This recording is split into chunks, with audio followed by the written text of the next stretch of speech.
We, the people, declare today that the most evident of truths, that all of us are created equal, is the star that guides us still, just as it guided our forebears through Seneca Falls and Selma and Stonewall. During his second inauguration, President Barack Obama used his historic speech to commemorate monumental events in America's quest for equality, including the 1969 Stonewall Riots. The Stonewall Riots helped move the LGBT community out of the shadows and launch the gay rights movement.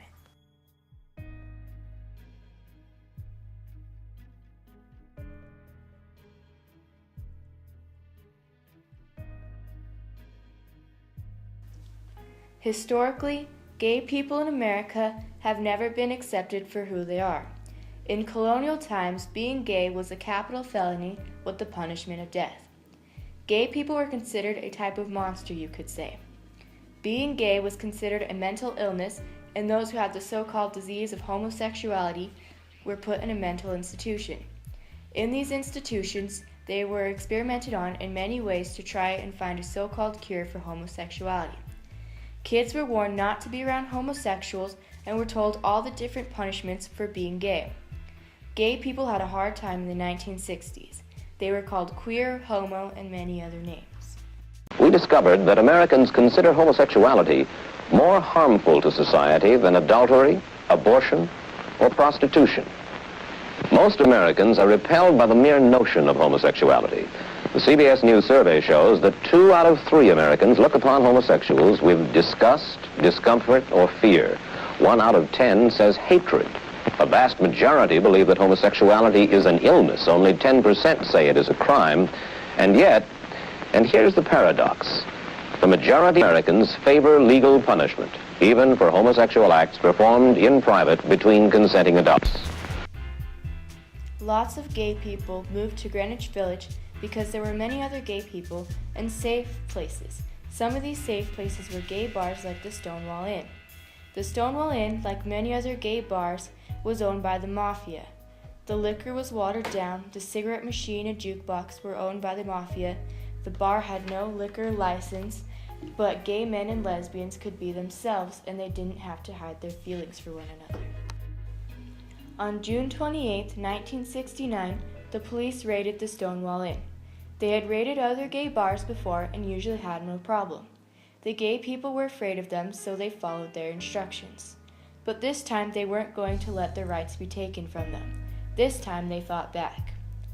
Gay people who lived in Greenwich Village saw a crowd out in front of the Stonewall Inn. They went to see what was going on and often found themselves rioting too. At first they were just shouting, but someone picked up a few pennies and started throwing them at the cops. Soon more pennies were being thrown from the crowd. Those pennies turned to rocks, garbage, and bottles thrown at the police. The police were scared and went to take refuge in the bar. They tried to send for help, but their radios didn't work. Outside, a group of people had picked up a parking meter and were hitting it against the door. The police were very frantic, looking for a way to escape. A policewoman crawled through a window and sent for help. Finally, help came with shields and helmets.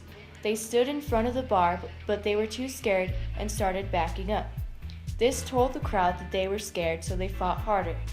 Fires were lit, more garbage was thrown, and all the rioters started singing.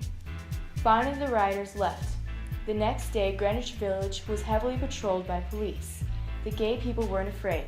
If anyone was afraid, it was the cops. The riots continued over the next few nights.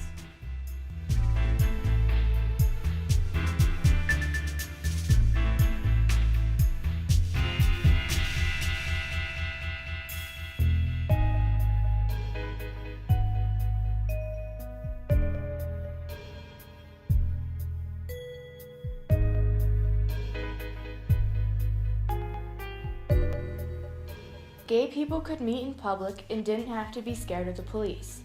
A group of gays and lesbians got together and decided to have a protest for their rights.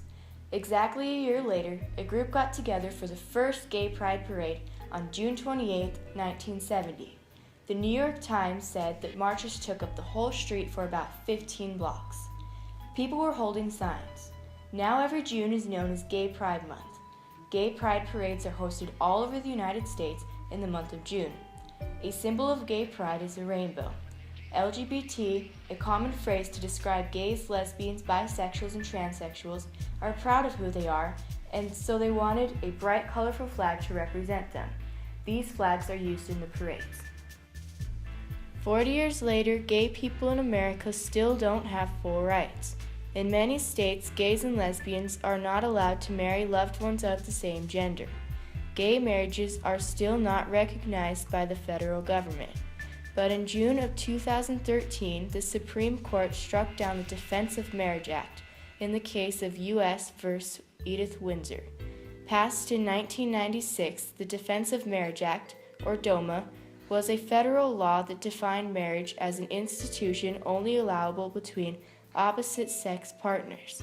The 2013 Supreme Court ruling on DOMA has paved the way for legalization of gay marriage at the state level and the federal level. In February 2014, the U.S. government announced that it would recognize all same-sex marriages in federal legal matters such as bankruptcy and survivor benefits. Despite rapid changes in gay rights laws in the U.S., gay rights is the civil rights issue of our time. Also in February of 2014, the state of Kansas tried to pass anti-gay legislation, stating that people could discriminate against gay citizens in their community.